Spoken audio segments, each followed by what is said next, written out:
வனசல்லி அலா ரசூலில் கரீம் அம்மா பாது. அன்பான பெரியோர்களே, ஜமாத்தார்களே, அல்லாஹ்வின் அருளால் ஃபஜ்ருடைய தொழுகையை தொழுதுவிட்டு நன்மையான காரியங்களை குறித்து பேசுவதற்காக கேட்பதற்காக நாம் எல்லாம் அமர்ந்திருக்கிறோம். ரப்புல் ஆலமீன் அல்லாஹ் ஜல்லஷானஹு வ தஆலா நம்முடைய எல்லா இபாதத்துகளையும் முழுமையாக கபூல் செய்வானாக. ஆமீன். கயிறு பரக்கத்துகள் நிறைந்த நாளாக கெட்ட முடிவுகளை விட்டும் முசீபத்துகளை விட்டும் உலகத்தின் ஆபத்துகளை விட்டும் அல்லாஹ்வின் படைப்புகளின் தீங்குகளை விட்டும் முழுமையாக பாதுகாப்பு பெற்ற நாளாக வல்ல ரஹ்மான் இந்த நாளை நமக்கு அமைத்து தருவானாக. சமையான பெருமக்களே, அல்லாஹு தஆலா நமக்கு செய்த நிஅமத்திலேயே ஆக மிகப்பெரிய நிஅமத் எது என்றால், நபிகள் நாயகம் ஸல்லல்லாஹு அலைஹி வஸல்லம் அவர்களுடைய உம்மத்தாக நம்மை அல்லாஹ் இருக்க செய்தது தான்.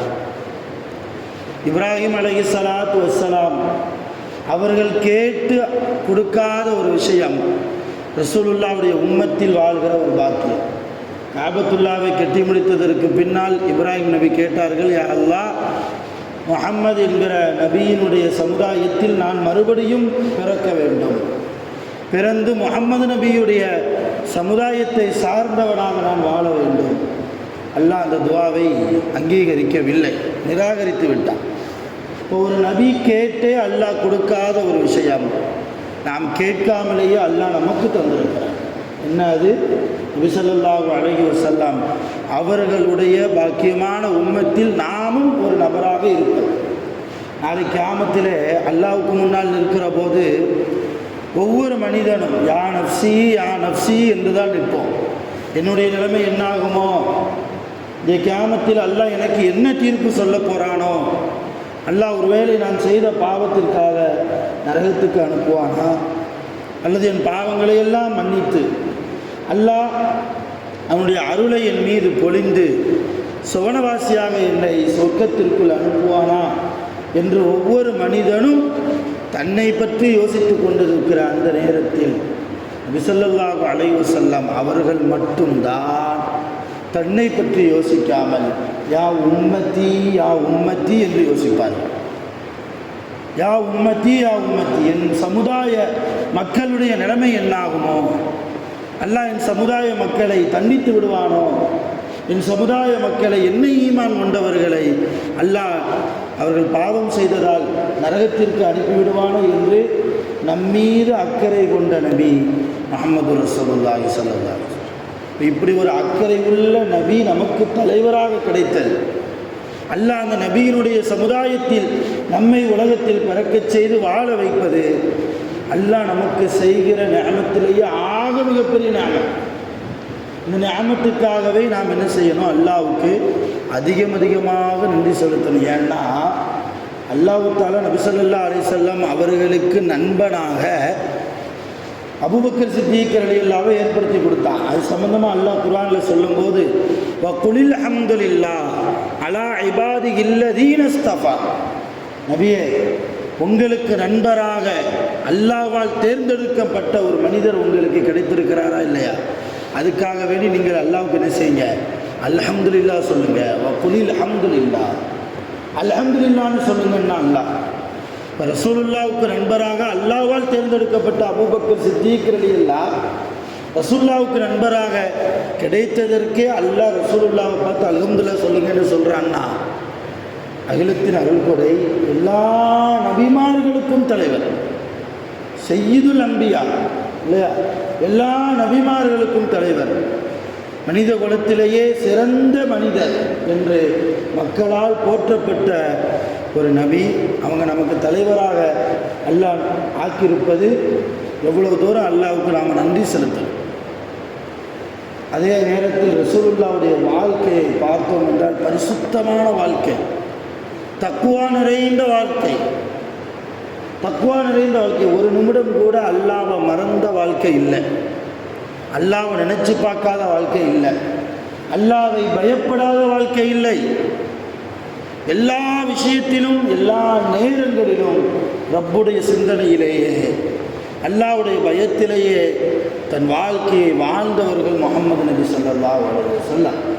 அதனால தான் சொன்னாங்க, அன அத்துகாக்கும் லில்லா, அன அத்துகாக்கும் லில்லா, நான் உங்களை விட அதிகமாக, ரொம்ப அதிகமாக அல்லாஹ்வை தக்குவா செய்கிறேன், அல்லாஹ்வை பயப்படுகிறேன் சொன்னாங்க ரசூலுல்லாஹ். இன்றைக்கி யாராவது நெஞ்ச நிமித்தி சொல்ல முடியுமா, நான் அல்லாஹ்வை முழுமையாக தக்குவா வச்சுருக்கிறேன், முழுமையான தக்குவா என்னிடத்தில் இருக்கிறது, நான் பொய் பேசுகிறதில்லை, புறம் பேசுகிறதில்லை, ஹராமான பாதையின் பக்கம் போகிறதில்ல, யாராவது சொல்ல முடியுமா உலகத்தில் எந்த தலைவராவது?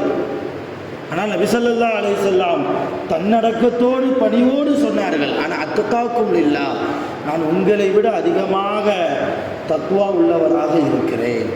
அதனால தான் நம்ம மௌலிதில் படிக்கிறோம், ஸலாமு அலைக்க அத்துக்கல் அத்துக்கியாயி, முதல் பைத்தி அதுதான், ஸலாமு அலைக்க அத்துக்கல் அத்துக்கியாயி. என்ன அர்த்தம்? தக்குவா உடையவர்களை விட மிக அதிகமான தக்குவா உடையவரே உங்கள் மீது சலாம் உண்டாகட்டுமாக. பரிசுத்தமான வாழ்க்கை, யாருக்கும் தீங்கு இழைக்காத வாழ்க்கை. நபி ஸல்லல்லாஹு அலைஹி வஸல்லம் அவங்களுடைய ஆடையில் 1-2 ஒட்டாவது இருக்கும், கிழிஞ்ச ஆடை, கிழிஞ்ச ஆடையை ஒட்டு போட்டு வச்சுருப்பாங்க. அப்படி ஏதாவது ஒட்டு 1-2ஆவது இருந்துடும். அந்தளவு ரொம்ப மோசமான ஆடையை உடுத்துபவர்கள் தான் ரசூலுல்லாஹ். ரொம்ப அலங்காரமான ஆடையெல்லாம் ரசூலுல்லாஹ் பெரும்பாலும் உடுத்துனதில்லை. இதை பார்த்த ஒரு பெண்மணி, ரசூலுல்லாஹ் சட்டையில் ஒட்டு போட்டு இருக்கிறாங்களே, இப்போ அவங்களுக்கு நாம் ஒரு சட்டை அன்பளிப்பாக கொடுப்போன்னு சொல்லி சந்தைக்கு போய் நல்ல துணி வாங்கி அதை நல்ல ஒரு ஆடையாக தயார் செய்து நபி ஸல்லல்லாஹு அலைஹி வஸல்லம் அவர்களுக்கு அன்பளிப்பாக கொடுக்குறாங்க. பொதுவாகவே அன்பளிப்பை ரசூலுல்லாஹ் ஏற்றுக்கிடுவாங்க. அன்பளிப்பை ஏற்றுக்கிறது ரசூலுடைய சுன்னத்து. யாராவது ஒரு ஆள் அன்பளிப்பு கொடுத்தா எல்லாம் வேணாங்கன்னு சொல்லக்கூடாது, ஏற்றுக்கிடணும்.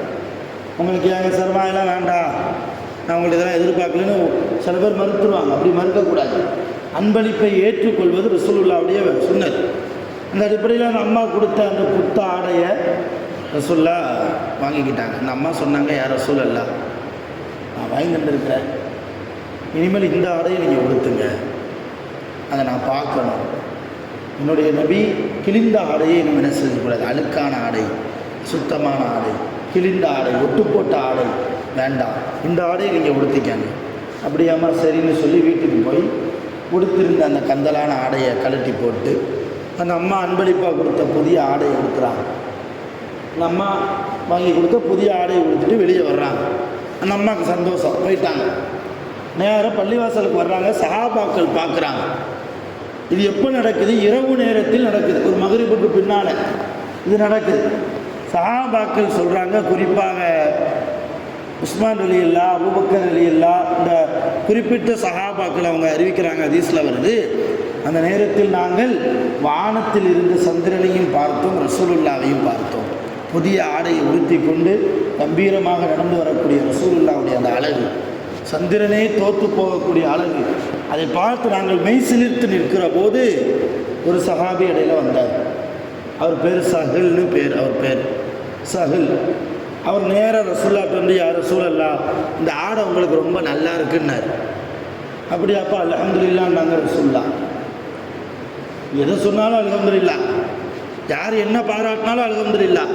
இன்றைக்கி நம்மள்ட்ட வந்து இந்த ஆடு நல்லா இருக்குது அப்படின்னா, நான் மதுரையில் எடுத்தேன், திருச்சியில் எடுத்துலேயே அந்த பேச்சு வந்துடும். நல்லா இருக்கா, அல்ஹம்துலில்லாஹ், அல்லாஹ் புகழ்ந்தாங்க. அதுக்கப்புறம் சஹல் ரலியல்லாஹு சொன்னாங்க, யார் ரசூலல்லாஹ், உங்கள்கிட்ட ஒரு விஷயம் கேட்பேன், நீங்கள் மறுக்கக்கூடாது, சொல்லுங்கன்னாங்க. இந்த ஆடை எனக்கு வேணும்னு கேட்டார் அவர். நீங்கள் உடுத்திருக்கிற இந்த ஆடை, ட்ரெஸ்ஸு, இது எனக்கு வேணும்.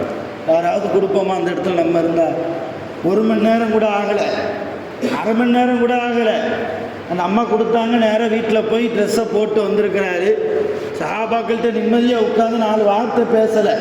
வர்ற வழியிலேயே சகல் வழியில் என்ன செய்கிறாங்க, பார்த்து இந்த ஆடை எனக்கு வேணும் தருவீங்களா? ரசூலுல்லாஹ் பரந்த மனம் கொண்டவர்கள், அகிலத்திற்கு அருள் கொடையாக அனுப்பப்பட்டவர்கள், தான்கிட்ட இல்லாவிட்டாலும் கூட இருப்பவர்களிருந்து வாங்கி இல்லாதவர்களுக்கு கொடுக்கக்கூடிய விசாலமான பரிசுத்தமான வாழ்க்கையை தனதாக்கி கொண்டவர்கள். எப்படி கொடுக்காமல் இருப்பாங்க? நேராக வீட்டுக்கு போனாங்க, ஆடையை கலட்டினாங்க, பழைய கந்தல் ஆடையை உடுத்திக்கிட்டாங்க, இந்த புது ஆடையை மடித்து சகல் நிலையில் கையில் கொடுத்தாச்சு. அவருக்கு சந்தோஷம், வாங்கிட்டு போயிட்டார். இது என்னென்னா மற்ற சஹாபாக்களுக்கு ஒரு விதமான அதிருப்தி. ரசூலுல்லாஹ் இப்போ தான் ஒரு நல்ல ஆடையை உடுத்துறாங்க, அது பொறுக்க முடியாமல் இந்த சகல் வாங்கிட்டு போயிட்டாரே. நிறைய சஹாபி போய் கேட்டாங்க, ஒழுங்காக போய் கொடுத்து ரசூலுல்லாஹ் நல்ல ஆடையை உடுத்தட்டும், நீங்கள் உடுத்துறோன்னு ஆசைப்படுறீங்களே, உங்கள் நபி உடுத்த வேண்டாமா? அவங்க அழகை பார்த்து நீங்கள் ரசிக்க வேண்டாம்? எவ்வளவோ சொல்லி பார்த்தாங்க, ஆடையை திரும்ப கொடுத்துருங்கன்னு சொல்லி. சகல் ரலியெல்லாம் கடைசி வரைக்கும் கேட்கவே இல்லை. கடைசி வரைக்கும் கொடுக்க முடியாதுன்னா அந்த ஆடையை கொடுத்த அந்த அம்மா அவங்க வந்தாங்க வீட்டுக்கு, சகல் ரலியல்லாவுடைய வீட்டுக்கு. உங்களுக்கு வேணும்னா வேறு ஆடை நான் தாரேன், வேறு ஆடை ரசூலுல்லாஹ்வுக்கு தந்த மாதிரியே உங்களுக்கு அன்பளிப்பாக நான் தாரேன். ஆனால் நான் கொடுத்த ஆடையை, ரசூலுல்லாஹ்வுக்கு கொடுத்த ஆடை, நான் பார்த்து வாங்கின ஆடை அது, இதை போடணும் ரசூலுல்லாஹ் அப்படின்னு ரொம்ப ரசித்து நல்ல நியத்தோடு வாங்கி கொடுத்த ஆடை, அதை திருப்பி கொடுத்துருங்களேன். முடியாதுன்னா ஏன் இவ்வளவு அடம் பிடிக்கிறீங்க? அந்த அம்மா கேட்டாங்க, ஏன் இவ்வளவு அடம் உங்களுக்கு? அப்போ தான் சகல் ரலியல்லாஹு சொன்னாங்களாம், இப்போ சஹாபாக்கள் நபி ஸல்லல்லாஹு அலைஹி வஸல்லம் அவங்க விஷயத்தில் எப்படியெல்லாம் நடந்திருக்கிறாங்க என்பதற்கு இந்த வரலாறு ஹதீஸு நமக்கு ஒரு ஆதாரம், ஒரு படிப்பினை. சகல் ரலியல்லாஹு சொன்னாங்களாம், ஒன்றும் இல்லைம்மா, ரசூலுல்லாஹ் புதிய ஆடை உடுத்தக்கூடாதுன்னா எனக்கு எண்ணம் இல்லை. ரசூலுல்லாஹ் கந்தலாடை உடுத்துறாங்களே, ஒட்டு போட்டு ஆடை உடுத்துறாங்களே, எனக்கு வருத்தமாக தான் இருக்குது. ஆனால் எதுக்கு வாங்கி வச்சுருக்கேன் தெரியுமா? இந்த ஆடை ரசூலுல்லாஹ் உடுத்திய ஆடை, கொஞ்ச நேரமாக இருந்தாலும் ரசூலுல்லாஹ்வுடைய மேனிப்பட்ட ஆடை, உடல்பட்ட ஆடை. இந்த ஆடை நாளைக்கு நான் வஃபாத்தான போது நான் என் மக்களுக்கு சொல்லுவேன், என் குடும்பத்தார்களுக்கு சொல்லுவேன், என் சக்கராத்துடைய நிலைமையில் சொல்லுவேன், நான் ஒரு வேளை வஃபாத்தாகிவிட்டால் இந்த ஆடையை உடுத்தி என்னை தஃபன் செய்யுங்கள், நல்லடக்கம் செய்யுங்கள். ஏன்னா ரசூலுல்லாஹ்வுடைய ஆடையின் பரக்கத்தால் கபர் என்னை நெருங்காது. ரசூலுல்லாஹ் உடுத்தி போட்ட ஆடைக்கும் பரக்கத்து இருக்கிறது என்றால் ரசூலுல்லாஹ் எவ்வளோ பெரிய பரக்கத், எவ்வளோ பெரிய விசாலமான நபி, விசாலமான மனம் கொண்ட நபி. இதை கேட்ட அந்த அம்மா, அப்படியா உங்கள் நியத்து இப்படி இருக்குதா, சரி அல்ஹம்துலில்லாஹ்னு போயிட்டாங்க. இப்போ அவ்வளோ பரிசுத்தமான வாழ்க்கையை வாழ்ந்த நபி ஸல்லல்லாஹு அலைஹி வஸல்லம் அவர்கள் ஒரு நிஅமத் என்பதை சஹாபாக்கள் முழுமையாக புரிந்து கொண்டதால், ரசூலுல்லாஹ்வை அவங்க பார்த்த பார்வை வேற, இன்னைக்கு நாம் பார்க்குற பார்வை வேறு. ரசூலுல்லாஹ்னா என்ன? அல்லாஹ்வுடைய நபி. அல்லாஹ் ஒவ்வொரு சமுதாயத்துக்கும் ஒரு நபியை அனுப்புனான், அந்த அடிப்படையில் நமக்கு ஒரு ரசூலை அனுப்பியிருக்கிறான், அவ்வளோதான் என்று நாம் கடந்து விட்டு போகிறோம். பரக்கத்தான நபி தெரியுமா? அல்லாஹ்வுடைய ஒளி, அல்லாஹ்வே பெரிய ஒளி, அல்லாஹ்விடத்திலிருந்தும் வந்த ஒரு ஒளி ரசூலுல்லாஹ். நான் சொல்லலை, ரசூலுல்லாஹ் சொல்கிறாங்க, ஆன நூறும் மின் நூறில்லா, நான் அல்லாஹ்வினுடைய ஒளியிலிருந்து வந்த ஒரு ஒளி என்கிறார்கள் நபிகள் நாயகம் ஸல்லல்லாஹு அலைஹி வஸல்லம். அல்லாஹ்வே குர்ஆனில் ரசூலுல்லாஹ் ஒளிங்கிறான். கத் ஜாஅக்கும் நூறும் மினல்லாஹ், அல்லாஹ்வின் புறத்திலிருந்து உங்களிடத்திலே ஒரு ஒளி வந்திருக்கிறது. என்ன ஒளி? அதுதான் முஹம்மது நபி ஸல்லல்லாஹு அலைஹி வஸல்லம் என்று திருக்குர்ஆனுக்கு விளக்கம் எழுதக்கூடிய முஃபஸ்ஸிரீன்கள் நமக்கு விளக்கம் சொல்கிறார்கள். அப்போ அவ்வளவு பெரிய மகத்துவம் வாய்ந்த பரிசுத்தமான நபி முஹம்மது ரசூலுல்லாஹ். அதனால தான் நம்ம மௌலிதில் படிக்கிறோம், அஸ்ஸலாமு அலைக்க அஸுக்கல் அஸுக்கியாய், பரிசுத்தமானவர்களை விட மிக அதிகமாக பரிசுத்தமானவரே உங்கள் மீது சலாம் உண்டாகட்டுமாக. முழுக்க முழுக்க ரசூலுல்லாஹ்வுடைய வாழ்க்கையை, வரலாறுகளை ஆதாரமாக வைத்து புகழக்கூடிய மௌலிது ஷரீஃப். இப்போ எதுக்கு ரசூலுல்லாஹ்வுடைய வாழ்க்கையை தொடர்ந்து நம்ம சொல்லிட்டு வர்றோம், பேசிட்டு வர்றோம்? தெரிஞ்சுக்கிறோம், நம்ம நபியினுடைய வரலாறு. நபி இல்லைன்னா நாம் இல்லை. ஆதம் அலைஹிஸ்ஸலாத்தை அல்லாஹ் படைக்கிற போது படைச்சிட்டான், ரூகையும் கொடுத்துட்டான், எந்திரிச்சிட்டாங்க. எந்திரிச்சு ஆதம் நபி முதல்ல பார்த்த விஷயம் அல்லாஹ்வுடைய அரிஷ். அல்லாஹ்வுடைய அரிஷை பார்த்தாங்க. அல்லாஹ்வுடைய அரிஷில் என்ன எழுதியிருந்தது? லா இலாஹ இல்லல்லாஹ் முஹம்மது ரசூலுல்லாஹ்னு எழுதியிருந்தது. இப்போ ஆதம் நபிக்கு அல்லாஹ் படிக்க எழுத எல்லாம் கற்றுக் கொடுத்தான், எல்லா விஷயங்களையும் கற்றுக் கொடுத்தான். கற்றுக் கொடுத்ததுக்கு பின்னால் ஆதம் நபி கேட்டாங்களா, உன் அரிசியில் உன் பேருக்கு பக்கத்தில் முஹம்மதுன்னு ஒரு ஆள் பேரை எழுதி வச்சிருக்கியா அல்லாஹ், அவர் யார்? அவர் யார்? அப்போ அல்லாஹ் சொன்னால், அவர் உன்னுடைய பிள்ளை, உன் சந்ததியிலிருந்து வருவார், மனித குலத்தில் அவர் தோன்றுவார், என்னுடைய நபியாக அவர் வருவார் எல்லாம் சொன்னான் அல்லாஹ். கடைசி அல்லாஹ் ஒரு வார்த்தை சொன்னான், அந்த நபி மட்டும் இல்லைன்னா, எந்த நபி? முஹம்மது நபி மட்டும் இல்லை என்றால் நான் உன்னையே படைச்சிருக்க மாட்டேன் என்று சொன்னான் அல்லாஹ். யாரை பார்த்து? ஆதிபித ஆதம் அலைஹிஸ்ஸலாம், உலகத்திலேயே படைக்கப்பட்ட முதலாவது மனிதர் என்று நம்ம சொல்கிறோம் ஆதம் நபி. அவங்க படைக்கப்படுவதற்கு காரணமாக இருந்தது யார்? நம்ம நபி முஹம்மது நபி ஸல்லல்லாஹு அலைஹி வஸல்லம். உலகமே படைக்கப்படுவதற்கு, எல்லா உயிரினங்களும் படைக்கப்படுவதற்கு, இவ்வளவு ஏன் சுவனம் நரகம் படைக்கப்படுவதற்கே காரணமாக இருந்தவர்கள் முஹம்மது ரசூலுல்லாஹி ஸல்லல்லாஹு அலைஹி வஸல்லம். அந்த நபியை நம்ம சாதாரணமாக என்ன செய்யக்கூடாது? எடை போடக்கூடாது. அந்த நபியின் மீது எவ்வளவு தூரம் நாம் பாசத்தை வெளிப்படுத்துகிறோமோ அவ்வளவு தூரம் நிரப்பமான கூலியை வல்ல ரஹ்மான் நாளை கியாமத்தில் நமக்கு தருவான். அல்லாஹ்வுடைய ரசூலுடைய ஷஃபாஅத் என்கிற சிபாரிசு நமக்கு கிடைக்கும். ரசூலுல்லாஹ்வுடைய பாசத்தின் வெளிப்பாடு அங்கே தான் தெரியும் நமக்கு, இந்த உம்மத்தின் மீது எவ்வளவு தூரம் பாசம் வைத்திருக்கிறார்கள் அங்கே தான் தெரியும். அதனால தான் நம்ம மௌலூதை படிக்கிறோம், ஸல்லு அலா கைரில் இபாத் அப்படிங்கிற அந்த பைத்தில், ஷஃபீஇனா யௌமல் மஆத், நாளை கியாமத்து நாளில் எங்களுக்காக ஷஃபாஅத்தாக வரக்கூடிய நபியின் மீது ஓ மக்களே நீங்கள் எல்லோரும் ஸலவாத்து சொல்லுங்கள், நீங்கள் எல்லோரும் ஸலவாத்து சொல்லுங்கள் என்கிற அர்த்தத்தை பொதிந்த ஒரு அடி மௌலூது ஷரீஃபில் இருக்கிறது. நாளை கியாமத்தில் நமக்காக அல்லாஹ்விடத்தில் சிபாரிசு செய்யக்கூடிய நபி, வேறு எந்த நபிக்கும் அந்த பவரை அல்லாஹ் கொடுக்கல. ஆதம் நபியிலிருந்து ஈசா அலைஹிஸ்ஸலாம் அவங்க வரைக்கும் எந்த நபிக்கும் அந்த பவர் இல்லை. அல்லாஹ்ட்ட போய் பேசுகிற சிபாரிசு செய்கிற ஒரு ஆற்றல் எந்த நபிக்கும் அல்லாஹ் கொடுக்கல. யாருக்கு மட்டும்தான்? முஹம்மது நபி ஸல்லல்லாஹு அலைஹி வஸல்லம் அவர்களுக்கு மட்டும்தான். அந்த சிபாரிசு நமக்கும் முழுமையாக கிடைக்க பெற வேண்டும் என்றால் இந்த நபியினுடைய வரலாறு அதிகமாக தெரிந்து இந்த நபியின் மீது உண்மையான முறையில், உளப்பூர்வமான முறையில் முஹப்பத் வைத்து அந்த நபியினுடைய புகழை அதிகமாக மக்களுக்கு எடுத்து சொன்னால் அல்லாஹ் அந்த வாய்ப்பை நமக்கு தருவான். வல்ல ரஹ்மான் நபி ஸல்லல்லாஹு அலைஹி வஸல்லம் அவருடைய முஹப்பத்தை நமக்கு நசீபாக்கி தருவானாக. உலகத்தில் வாழ்கிற போது நோய் நொடி இல்லாமல் ஆஃபியத்தோடு ஆரோக்கியத்தோடு நீண்ட ஆயுள் காலம் அல்லாஹுவால் வழங்கப்பட்டு சாலிஹான அதிகமான நிறைய அமல்களை செய்து மரணிப்பதற்கு வல்ல ரஹ்மான் நம் அனைவர்களுக்கும் அருள் புரிவானாக. ஆகிரு தஅவானா அல்ஹம்துலில்லாஹி ரப்பில் ஆலமீன். சுப்ஹானல்லாஹி வ பிஹம்திஹி, சுப்ஹானல்லாஹி வ பிஹம்திக, அஷ்ஹது அன் லா இலாஹா இல்லா அன்த, அஸ்தக்ஃபிருக வ அத்தூபு இலைக். ஆமீன். சுப்ஹான ரப்பிக ரப்பில் இஸ்ஸத்தி அம்மா யசிஃபூன் வ ஸலாமுன் அலல் முர்ஸலீன் வல்ஹம்துலில்லாஹி ரப்பில் ஆலமீன். ஸல்லல்லாஹு அலா முஹம்மத் ஸல்லல்லாஹு அலைஹி வஸல்லம், ஸல்லல்லாஹு அலா முஹம்மத் ஸல்லல்லாஹு அலைஹி வஸல்லம், ஸல்லல்லாஹு அலா முஹம்மதின் யா ரப்பி ஸல்லி அலைஹி வஸல்லிம். ஸலாம் அலைக்கும்.